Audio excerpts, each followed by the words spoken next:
Fala, torcedor alvinegro, seja bem-vindo ao BPR. Vamos falar um pouquinho sobre o Ceará, sobre todo esse contexto político do Ceará que tem acontecido nessas últimas semanas, sobre a Série B, como é que está sendo esse começo do Ceará na Série B e também sobre o novo patrocinador do Ceará, né? Já tem muita gente falando por aí e tende a ser, eu vou falar um pouquinho mais para frente aí, quanto deve desembolsar esse novo patrocínio do Ceará Sporting Clube dentro dos cofres de Porangabuçu, tá bom? Seguinte, peço a você que está chegando nesse vídeo para deixar o like, vamos explicar um pouquinho esse contexto aí de o sócio-torcedor poder votar, como é que tá tudo isso, o que é que o torcedor tem que entender, como é que estão as coisas para a gente debater um pouquinho com vocês por aqui, tá bom? Sejam bem-vindos, deixem um like, se inscrevam, comentem, compartilhem esse vídeo com geral, beleza? Seguinte, sócio-torcedor vai votar?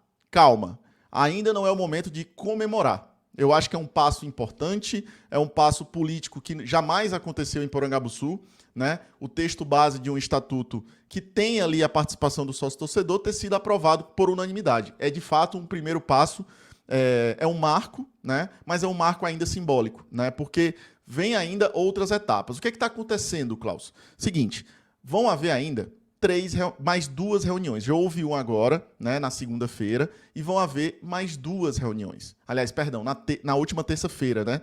Houve uma reunião para avaliar as emendas ao novo estatuto. O que significa essas emendas? É o seguinte, foi feito um novo estatuto, se chama anteprojeto.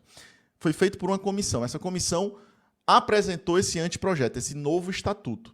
E os conselheiros, né, podem fazer considerações. Que são essas considerações? É dizer, ó, esse item eu não concordo, eu sugiro isso, né? Quando ele sugere isso, o nome disso é uma emenda, né? Essa emenda é avaliada dentro de uma plenária, dentro de uma grande reunião com todos os conselheiros. Então, tem muitas emendas ao novo estatuto e foi dividido em 3 reuniões para que abordem todos esses assuntos, todas essas emendas, tá? Então, tem 3 reuniões aí. Aliás, uma já ocorreu, essa primeira aprovou o texto base, ela aprovou também o voto do sócio-torcedor, né? E aprovou também o voto do sócio-torcedor para a próxima eleição no final desse ano. Mas a gente pode comemorar? Ainda não. Por quê? Porque ainda vai haver uma Assembleia Geral, né? E o que é que está acontecendo, Klaus? Por que a gente não pode comemorar ainda? Porque há uma briga política. O Ceará hoje é dividido. E essa divisão, ela não é tão 50% a 50%.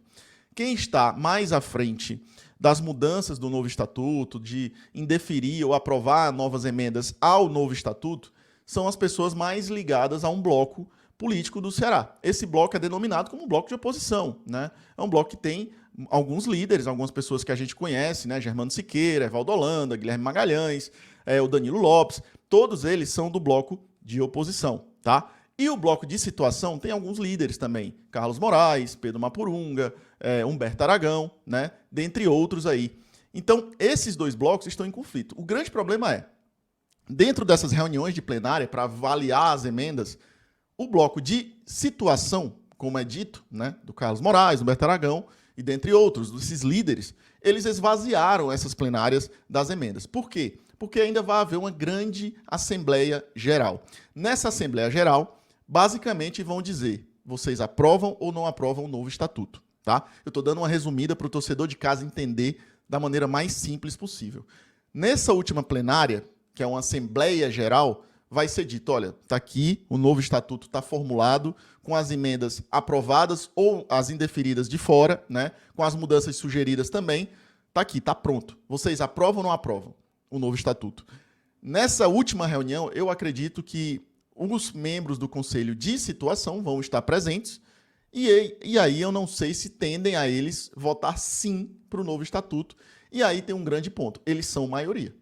Eles ainda são maioria dos conselheiros, né? Historicamente, a gente sabe dos problemas políticos do Ceará, principalmente nesses últimos anos, de fracassos dentro de campo, dessa perda de relevância do Ceará no cenário nacional, pelo rebaixamento, pela péssima Série B do ano passado, pelas gestões aí erradas, principalmente do João Paulo, recentemente. Claro, a do Robson também teve muitos erros, né? O Ceará teve uma grande oportunidade de dar um passo a mais pensando no futuro e evoluiu, não quis dar esse passo, se apequenou no aspecto de gestão, porque não quis ser um clube mais profissional, teve todo o dinheiro, os recursos para fazer isso e não fez, né? A gente já ponderou aqui durante esses últimos 3 anos de BPR erros do Robinson, erros do João Paulo.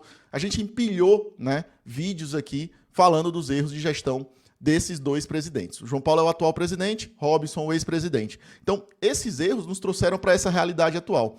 Dentre outros erros, que esses são os erros que o torcedor não percebe, o Robinson não tinha uma boa relação com o Conselho do Ceará. Ele era um pouco afastado, ele era um presidente que não queria tanto contato com o Conselho, não queria dialogar com o Conselho, não queria, sabe, trazer essa participação um pouco mais coletiva, mais unida, né, do Ceará com o Conselho. E esse distanciamento entre executiva e legislativo, que é o Conselho, ele foi tensionando ao longo dos anos. Essa tensão, ela se rompeu completamente com o rebaixamento, com os fracassos aí desde então, com os problemas financeiros apresentados, com os erros administrativos do atual presidente também.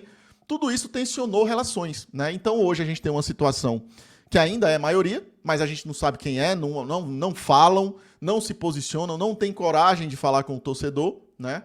Se posicionam de uma maneira muito estranha, de uma maneira mais... Dentro do mundo atual das redes sociais, a gente não vê a voz dessas pessoas, né? E é uma pena, é lamentável, só que eles ainda têm mais poder de voto, porque são maioria ao que hoje é um bloco de oposição, né? E a gente tem essa oposição hoje também com as suas pautas, com as suas queixas, tentando aí fazer algo, né, para achar soluções dentro do clube. São cenários complexos, tá? De tudo que está acontecendo. E aí tem aquela questão. Klaus, e aí, você está de que lado? Olha, eu estou do lado do Ceará. Nesse momento, eu não me sinto, obviamente, representado pela gestão do João Paulo, e tem diversos vídeos aqui no BPR falando dessa gestão trágica do João Paulo, desde o começo, né, os erros administrativos, que são bizarros, que são, sabe, de uma pessoa que parece que nunca geriu absolutamente nada, né? Então, assim, eu não preciso falar do que eu acho da gestão do João Paulo mais, né? Eu acho uma gestão frustrante para o torcedor, eu acho decepcionante no aspecto administrativo, será atrasando aí salário, atrasando causas trabalhistas aparecendo em montes, por erros também do João Paulo, por decisões estratégicas financeiras erradas, né, do atual presidente. Eu não preciso falar sobre isso, mas eu também tenho que considerar e falar para o torcedor que eu também não estou sendo uma pessoa que está se posicionando com esse atual bloco de oposição. Não estou. Né? Eu estou observando os cenários, estou tentando entender ainda que caminho seguir. E eu, particularmente, acho que a gente tem que... Eu valorizo muito pessoas competentes. Né? Eu não quero me sentir ali parte de um bloco. Eu quero ver quem é que é bom hoje para ser o presidente do Ceará.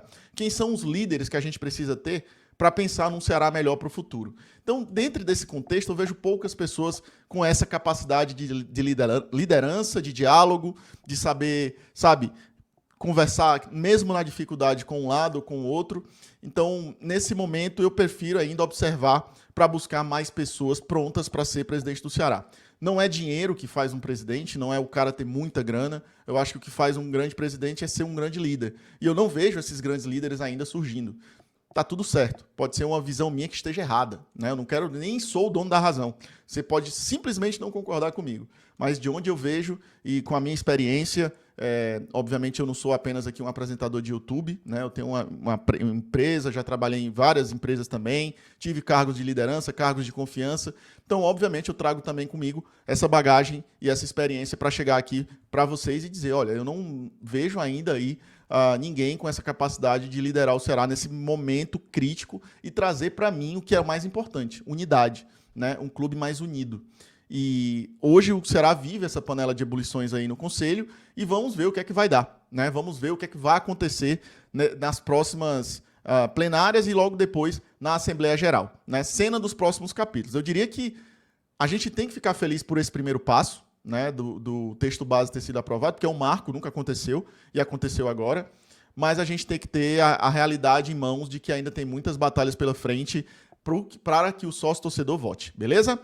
Bom, Ceará na Série B, outro ponto importante, a gente começou oscilante na Série B, né, não conseguindo os resultados, não conseguindo competir, fazendo péssimos jogos, fazendo péssimas apresentações, exceto ali contra o Goiás, que até fez uma partida mais ou menos, até que eu não gostei tanto ali. Foi uma partida que a gente dominou e tal, mas ainda cedeu chances perigosas ao Goiás. Mas, no final das contas, a gente vem agora de 2 vitórias seguidas, né? muito importante para a sequência. Já é, desde 2014, a melhor campanha do Ceará nesse início de Série B, né, de todos os anos, de lá para cá. A que se compara é de próprio 2014, que o Ceará fez 8 pontos, né? Só que, na época, a gente tinha saldo negativo. E, na época, a gente estava no 5º lugar. Dessa vez, a gente está com saldo positivo e está em 6º lugar. Então, se for pela posição, a campanha de 2014 é melhor. Mas a de 2024, a de hoje, tem um desempenho melhor, né? Então, por ter saldo de gol positivo. Então, assim, é um início que a gente ainda tem que ter os pés no chão, e eu acho muito importante isso, muito importante o torcedor do Ceará entender que o time ainda tem muita coisa a evoluir. É importante o torcedor também saber que a equipe ainda está buscando o seu melhor entrosamento, a sua melhor forma, né? Os jogadores estão inconformados, estão chateados pelos gols que têm tomado, né? É um grupo que se cobra muito, e eu acho até que é por isso que o Ceará está tomando tantos cartões amarelos. Eu acho que é a equipe mais indisciplinada da Série B, porque reclama, acaba tendo ali um excesso de cartões amarelos, né? Inclusive, para o próximo jogo, o Castilho está de fora, suspenso, e o Saulo Mineiro também. Mas aí tem o retorno do Recalde e do Lourenço, né? Que foram suspensos no último jogo. Lourenço pelo vermelho, Recalde pelo 3º cartão. Então, de volta aí para o jogo contra o Operário. Então, a gente tem um cenário de perspectiva da gente fazer um campeonato competitivo. Isso significa que a gente vai subir, que está tudo certo? Não. A gente tem muita coisa a melhorar. Mas eu vejo ainda nesse elenco do Ceará um potencial de melhorias, né? Tanto dentro do elenco, na parte técnica, como na parte tática, né? O Mancini encontrando mais soluções, buscando mais maneiras de jogar, jogou num 3-5-2 interessante, com os pontas por dentro, nesse jogo com o Amazonas. Ou seja, está fazendo variações táticas para poder diversificar, né, a maneira de jogar do Ceará dentro de diversos cenários de partidas diferentes que a Série B vai proporcionar. E a gente somando mais pontos, sabendo jogar melhor o campeonato, melhor para o Ceará. Tomara que seja um início que nos dê uma perspectiva melhor. Esse barulhinho que vocês estão ouvindo aí é o meu pequeno aqui, é o Zé, né, o novo filhotinho aqui que está comigo. Ele está aqui fazendo um barulhinho. Mas então, assim, a gente tem aí uma perspectiva muito legal. Tomara que a gente consiga manter essa escala de evolução. Eu estou preferindo, pelo menos nesse momento, ver o copo cheio, meio cheio, né? Eu estou tentando ser um pouco mais otimista do ponto de vista de melhorias que eu vejo que o time ainda pode oferecer. A gente descobriu aí um Patrick De Luca também, um ótimo jogador, um ótimo volante, que está dando uma dinâmica excelente para o meio de campo do Ceará, né? Com bons passes, boas trocas de passes ali pelo lado direito, bons cruzamentos, inversões. Patrick De Luca encaixou muito bem nesse começo aí pelo Ceará, e a gente espera que ele só cresça, né, o seu futebol ao longo dos tempos.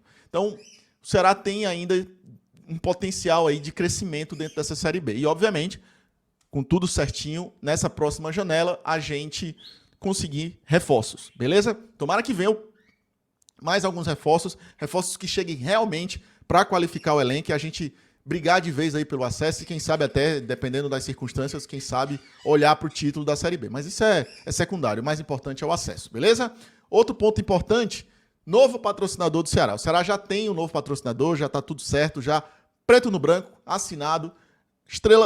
Esportes da Sorte, né? Estrela Bet foi o anterior. Agora, Esportes da Sorte, né? Tudo indica que é Esportes da Sorte, mas o mais importante é o valor.